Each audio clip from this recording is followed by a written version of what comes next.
정신 나갔죠? 자, 어떻게 일본과 동맹을 맺습니까? 정신이 나가도 한참 나갔죠. 정신 나갔다 소리 듣고 넘어갈 수 있는 사람이 많지가 않습니다. 계속 사과하시고 진행하십시오. 사과. 김병주 의원님께 30초 시간을 드리겠습니다.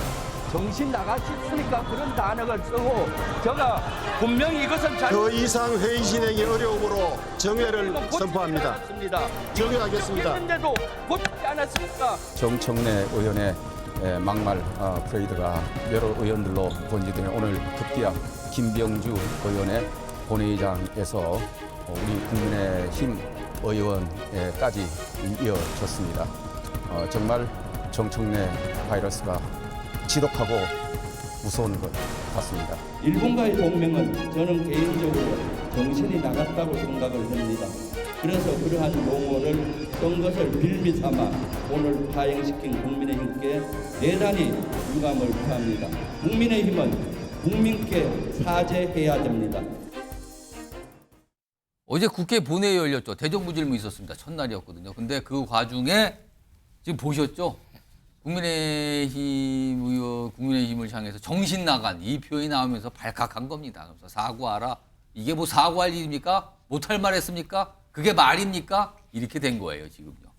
오늘도 이게 연장선처럼 나왔는데 우선 이거에 대해서 이제 받아치는 목소리를 내신 분이 있고요. 그리고 민주당 지도부가 오늘 이거에 대해서 약간 유감 표명도 했네요. 그 목소리 좀 들어보겠습니다.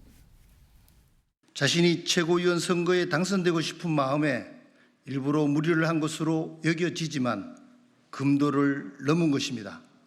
날마다 핵을 개발하고 미사일 도발을 일삼는 김정은 정권을 향해서는 한번 외쳐보시기 바랍니다. 정신 나간 북조선 김정은 위원장이라고 말입니다. 국회 운영위원장 박찬대입니다. 어제 국회 본회의 대정부 질문이 파행된 것에 대해 안타깝게 생각하고 유감입니다. 서로 입장이 달라도 상대를 존중하고 거친 언사보다 정제된 모습으로 국회 운영에 임할 수 있기를 바랍니다.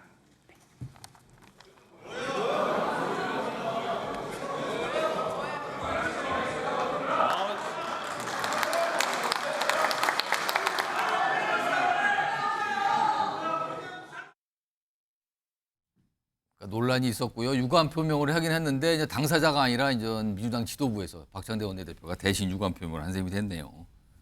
송영훈 국민의힘 법률자문위원 나와 계신데요. 어떻게 들으셨습니까? 지금 이 상황. 여당 의원 전체를 싸잡아서 정신 나갔다라고 하는 그건 망언을 국회에서 했는데 이걸 본인이 사과도 하지 않고 박찬대 원내대표가 대신 나와서 유감 표명하는 걸 사과라고 볼 수 있겠습니까? 그리고 지금 22대 국회에 들어와서요. 민주당에서 이런 그 부적절한 발언들 강성 발언들이 연이어서 이어지고 있습니다. 지금 이게 일련의 현상이에요. 정청래 법사위원장이 얼마 전에 뭐라고 했습니까? 그 공부 좀 하고 오세요. 이 발언이 있었고 박지원 의원이 두 손 들고 한 발 들고 서 있으라고 해라. 그런 얘기했고 또 박찬대 그 운영위원장이 배현진 의원님 입 닫으시면 진행됩니다. 이거 얘기하지 않았습니까? 그러고서 어제 나온 게 이 김병주 의원의 정신 나간 국민의힘 국회의원들 이 발언이에요. 이 네 분이 지금 선수가 합해서 14선입니다. 강성 당원들에게 영합하기 위한 것이 아닌가 하는 강한 의심이 드는데 우리 국회가 이렇게 돌아가서야 되겠습니까? 강성필 민주당 국민소통위 부위원장 나와 계신데요. 물론 전 여야가 이제 대립하고 있고 의견이 다르니까 쓴소리나 비판적인 목소리를 낼 수 있는데 굳이 저런 표현을 쓸 거는 뭐냐는 지적이 분명히 있긴 합니다. 어떻게 보십니까? 제가 개인적으로 생각했을 때 김병주 의원이 처음에 말을 했을 때는 좀 실언이 그냥 본인의 감정이 격해서 좀 나온 것 같아요. 그래서 막 소리를 지르는데 막상 또 육군 대장 출신이 두 번째, 세 번째 뭐 사과하라고 막 하는데 또 그 본회의장에서 하가기가 조금 마땅치 않았던 것 같아요. 걷어들이기는 뭐했다는 걷어들이기가 겁니까? 또 본회의장에서 그런 사례가 별로 또 없습니다. 그래서 결론적으로는 어쨌든 정신 나간이라고 상대당 국민의 대표들에게 했던 것은 조금 미숙했지만 저희 박찬대 원내대표가 또 명백하게 유감이라고 표현을 했잖아요. 그리고 또 그런다고 해서 또 국민의힘 김승수 의원도 국회의장한테 인사도 안 했어요. 왜? 존경하는 마음이 없으니까. 이것도 명백하게 잘못된 거고요. 예의가 없는 거죠. 그리고 일본과 우리 한국이 동맹입니까? 이건 법적으로 행정적으로 명백히 아니잖아요. 동맹이면 전쟁 나잖아요. 그럼 자동 개입이에요. 우리가 그럴 사이입니까? 그리고 지금 우리나라는 국민 정서가 일본과는 상당히 예민합니다. 그러니까 위안부 할머니와 관련된 문제들, 독도 문제들, 그리고 최근에 네이버 라임 사태까지 해가지고 감정이 조금 좋지 않은 상태에서 이러한 오기를 표현한 것은 조금 국민의힘도 반성해야 된다 이런 말씀 드리겠습니다. 그런 와중에 아까 들으셨지만 또 국민의힘에서는 아니 북한 보고 정신 나간 김정은이라고 한번 해보세요. 어디다가 정신 나갔다고 합니까? 또 이렇게 또 받아치기도 했습니다. 거칠어지고 있는데 더 거칠어지는 게 아닌가 이런 생각도 좀 듭니다. 지금요. 아무튼 이런 일이 어제 오늘 있어서 일단 뭐 유감 표명으로 어느 정도 이제 수습은 되는 것 같은데 그런데 더 큰 게 하나 남아있네요. 지금요. 뭔가 다가오고 있습니다. 오늘 방금 나왔던 박창대 원내대표가 오늘 당 회의에서 뭔가 탄핵 얘기를 꺼냅니다. 탄핵. 들어보겠습니다. 탄핵 청원 동의 100만 명 돌파로 표출된 국민의 분노를 잃지 못하고 계속 외면한다면 국민의 힘은 국민의 힘에 의해 퇴출될 것이 자명합니다. 총선 결과를 받아들고서도 정신을 못 차리더니 국민의 탄핵 청원 동참 물결을 보고서도 아직 정신을 차릴 생각이 없어 보입니다. 그러니까 민주당에서 이게 며칠째 이 얘기 계속하고 있는데요. 이게 국회에 보면은 국민청원 이 게시판이 홈페이지에 만들어져 있어요. 그리고 여기에 어떤 원하는 청원을 할 수 있는데 화면 좀 보겠습니다. 여기에요, 지금.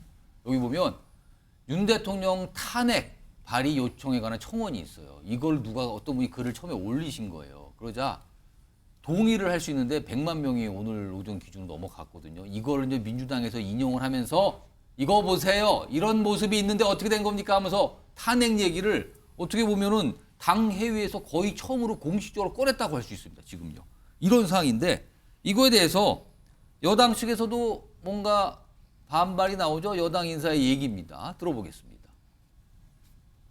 민주당이 이제 탄핵에 중독이 되어서 탄핵이라고 하는 것이 자신들의 정치적인 대선에서 실패한 그런 지금 현 처지를 탄핵이라는 것으로 모든 것을 심리적으로라도 위안을 삼고 있는 상황이 아닌가. 그래서 탄핵에 중독된 사람들이죠. 이렇게 뭐 완전히 관점이 다른데 자 그러면은 민주당이 지금 뭔가 더 움직임이 있는데 다음 보겠습니다. 일단 민주당에서 이런 얘기가 나와요. 법사위 관계자니까 이 사안, 이 청원권을 이제 법사위가 담당하게 되는데 현재 국회의사국과 청문회 개최 조율 중인 상황이다. 탄핵 청문회를 열겠다는 거예요, 지금 민주당에서는. 그러자 대통령실, 이거는 뭐 어제 나온 건데요. 명백한 위법 사항이 있지 않는 한 탄핵 이거 가능할 거라 보지 않습니다라는 반응도 나왔습니다. 이 얘기 좀 해보겠습니다. 박상수 국민의힘 인천 서구가 당협위원장 나와 계신데요. 지금 상황에서 윤 대통령에 대한 탄핵 이게 현실적으로 가능합니까 지금? 뭐 의석수로 따지면 불가능하죠. 지금 현재 우리가 탄핵 저지선을 국민의힘이 가지고 있으니까. 3분의 2 해야 되니까. 네. 근데 사실 저희 탄핵 청원 100만 명 요거를 할 때 우리는 이 기억을 좀 되살려 볼 필요가 있어요. 2020년 2월 27일에 문재인 대통령 탄핵을 촉구합니다라는 청와대 국민청원 동의자 수가 당시에는 청와대 청원. 청와대 청원이었죠. 청와대 청원 동의자 수가 27일 정오 100만 명을 넘겼다라는 기사가 딱 나옵니다. 그때도 100만 명 넘었네. 100만 명을 넘겼죠. 이때는 20만 명을 넘기면 청와대에서 답변을 해줘야 됐어요. 근데 이 탄핵 청원이 벌써 두 번째 청원이었거든요. 그래서 이때 이 기사에 보면은 첫 번째 청원 20만 명 넘겼을 때 당시 문재인 정부 청와대가 이렇게 답변을 합니다. 삼권 분립의 원칙상 정부가 답변하기 어려운 청원이라며 나라다운 나라를 만들려는 국민 명령에 따라 쉼없이 달려왔지만 더 잘해야 한다는 각오를 다진다라고 말했습니다. 그래서 각오를 다지면 될 것 같습니다. 네, 그러니까 정말 똑같은 사안이에요.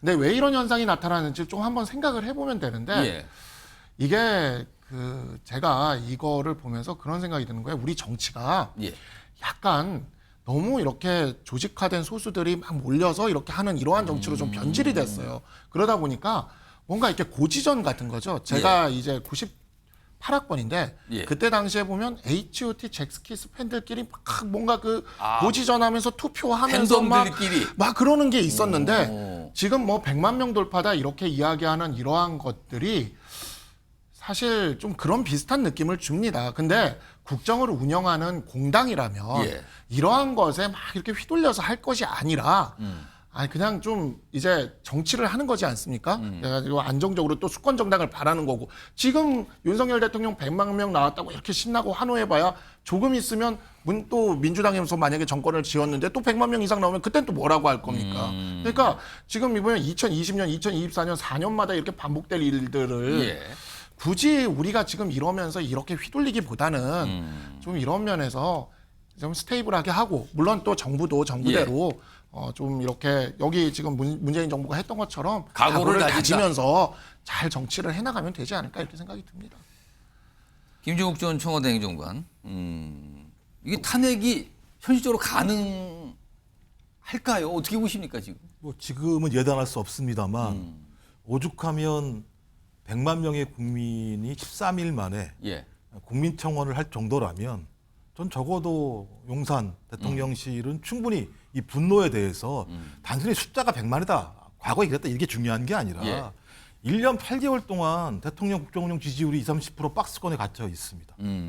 그다음에 국회의원 선거 결과 192대 108이라는 처참한 참패를 했습니다. 예. 그 정도 상황이면 정신을 차려야 되잖아요. 국정운영 방향이 옳다고 얘기를 합니다. 그다음에 아직 사실확인 안 됐습니다만 이태원 참사에 대해서도 특정 세력의 예. 조작이라고 하는 얘기들이 나오고 있습니다. 그다음에 그제 운영위원회에서 대통령실 최혜병 사건 핵심적인 내용이 항명이라고 얘기를 하고 있습니다.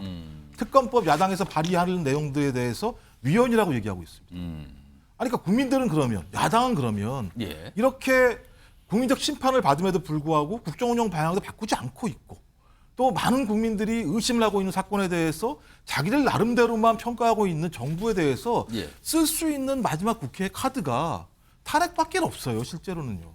아니 입법을 통해서 바꿔보려고 그러면 대통령이 거부권 행사하죠. 또 자기들 마음대로 시행령 만들어서 그걸 또 꼬죠. 좀 그렇다면 지금이라도 대통령이 국민에게 명백하게 사과하시고 국정운영 방향을 바꾸겠다고 말씀을 하셔야 이게 또 여지가 나오고 토론과 협치를 할 수 있는 건데 예. 지금 제가 볼 때 거의 일방 독주예요. 저는 그런 상황에서 국회 보고 아무것도 하지 말아라. 탄핵이라는 말도 하지 말아라. 좀 제가 볼 때는 오히려 국민을 겁박하는 거죠. 야당을 겁박하는 거죠. 자, 지금 상황이 두 분 말씀 들어보세요. 참 묘한 게 국회에서 가면은 여당인 국민의힘에서는 지금 민주당, 제1야당인 민주당이 독주하고 있다. 이렇게 얘기를 하잖아요. 또 민주당에서는 지금 대통령실, 윤석열 대통령이 독주하고 있다. 또 이렇게 얘기를 한단 말이에요. 그러니까 이게 타협이 안 되는 것 같습니다. 서로 독주한다고 보니까. 이런 것 같아요, 지금. 이런 가운데 오늘 국회 진행 중인데 아마 필리버스터가 시작이 됐는지 어떤지 모르겠어요. 지금 오늘 최혜병 특검법 이거 본회의 상정이 됐거든요. 지금요. 화면 좀 보겠습니다. 내용 좀 정리해 보죠. 보시면 최혜병 특검 이제 국회가 사안 마무리 지어야 오늘 우원식 국회의장인데요. 그래서 본회의가 상정됐어요. 올라간 거예요. 그럼 이제 상정됐으니까 표결할 수 있는 거란 말이에요. 근데 이제 국민의힘은 이거에 대한 어떤 저항 또는 반발이죠. 필리버스터 무제한 토론입니다. 이거는 그냥 시간을 계속 보내는 거잖아요. 그러니까 정쟁용 특검법 처리를 위한 본회의 동의 못합니다. 필리버스터 들어갑니다. 그러면서 첫 주자 유상범 의원. 지금 아마 진행 중인 것 같은데 지금 국회 모습이에요. 지금요. 지금 화면이 이런데 지금 현재 국회 모습이라고 그럽니다. 유상범 전 의원 지금 필리버스터 시작을 해서 저렇게 저게 보통 하면 몇 시간씩 가지고 어떤 분은 거의 밤새시는 분도 있어요. 근데 이렇게 되는데 물론 필리버스터를 뭐 무한정할 수 있는 건 아니고요. 날짜가 바뀌면 그 다음날 끝날 수 있는 건데 그리고 뭐 다수당의 표결로 끝날 수가 있는 건데 이런 상황입니다. 지금 현재 국회 모습이 필리버스터 시작한 모습이 지금 나오고 있습니다. 진행 중입니다. 또 다음 이 필리버스터 대상자 또 기다리고 있겠죠. 그럼 또 읽을 거로 어떤 분들은 책을 한 권 두 권 갖고 와서 그대로 읽으신 분도 있어요. 자, 이거는 제가 송영훈 의원과 김종욱 전 행정관께 짧게 좀 질문 좀 들어볼 건데 먼저 송영훈 의원. 어차피 필리버스터 해더라도 이게 내일이면 끝내야 된단 말이에요. 이게 표결 지금 또 멈출 수가 있으니까. 그러면 끝나고 나면 표결할 거 아닙니까? 근데 앞서서 이거 비슷한 법안이 이미 통과된 적이 있었어요. 그럼 통과가 되면 정부로 가면 결국 윤석열 대통령 거부권이 행사되고 다시 국회로 오면 재표결 해야 되는 상황이 올 것 같아요. 아무리 봐도. 지금 국민의힘 재표결을 걱정해야 되는 상황입니까, 그럼?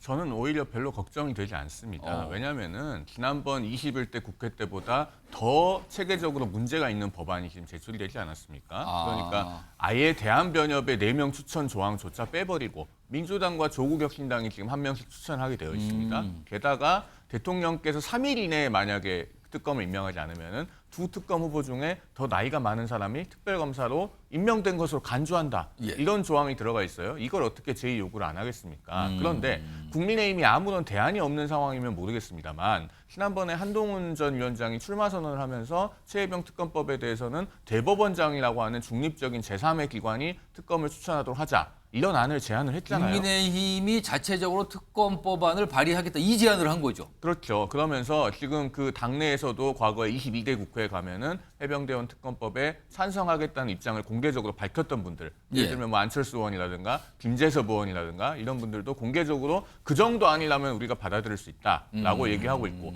민주당에서도 오선 중진 정성호 의원 같은 분이 그 정도면 우리가 받아야 된다. 뭐 이런 취지로 말씀을 하고 계시지 않습니까? 그러면은 국민의힘 의원들로서도 이제는 여지가 생겼기 때문에 지금 현재와 같이 체계적으로 문제가 많은 법안에 대해서 재투표에서 부결시키는 것에는 부담이 덜해요. 이탈표가 나오기 어렵다. 그 그렇습니다. 설명이시네요. 그냥 자신 있게 거기에 대해서는 전부 다 반대표를 던지고 이것은 체계적으로 문제가 있는 법안에 대한 반대이기 때문에 우리는 부결시킨다. 그리고 제로베이스에서 특검의 추천권에 대해서 다시 논의하자. 이렇게 할 수가 있는 거죠. 김종욱 행정관. 이게 뭐 절차가 남았어요. 물론 이게 필리버스터 끝나고 표결 붙고 정부 갔다가 뭐 거부권 있어 다시 와야 되는데 재표결로 갈 거로 보는 분들이 많더군요. 근데 만약에 재표결이 이루어지면은 국민의힘에서 이탈표가 나올 걸로 보십니까? 제가 볼 때는 이미 이탈표는 시작됐죠. 한동훈 후보가 얘기한 방식, 그러니까 지금 방식으로는 아니지만 제3자가 추천을 하면 동의할 수밖에 없다. 어떻게 이걸 동의 안 하고 넘어갈 수 있겠느냐라고 한동훈 후보가 얘기했기 때문에 저는 지금 왜 그 야당이 추천하게 했냐면 1월 19일이 최혜병 사건 1주년이기 때문에 그 이전에 이걸 통과시키려면 대한변협에 요청하게 되면 시간이 오래 걸리기 때문에 이렇게 바꾼 거거든요. 저는 여기에 대해서 거부하신다면 저는 한동훈 후보를 지지하시고 계신 17분의 의원들께서 법안을 좀 제출을 하세요. 그 법안을 제출하시면 되잖아요. 왜냐하면 한동훈 후보가 뭐라 했습니까? 김포가 벚꽃 피면은 서울이 편입될 거라고 얘기했었는데 지금 아무런 일도 안 일어나고 있었잖아요. 그러니까 저는 서로가 얘기를 할 때는 명징한 앞으로 자기의 행보에 대한 책임감이 있게 얘기를 해야 된다. 그런 생각이 들기 때문에 저는 말씀하신 것처럼 대통령이 아무리 거부권을 행사한다고 하더라도 국민 여론을 이길 수 없을 거라 생각이 들고요. 저는 국민의힘 내부에서도 이런 국민의 어떤 민심, 여론에 따르는 분들이 언젠가 나올 거라 생각이 들고 그러면 궁극적으로 최혜병 사건에 대한 특검법은 실시될 수밖에 없는 지금 정국으로 좀 가고 있다고 생각이 들어요.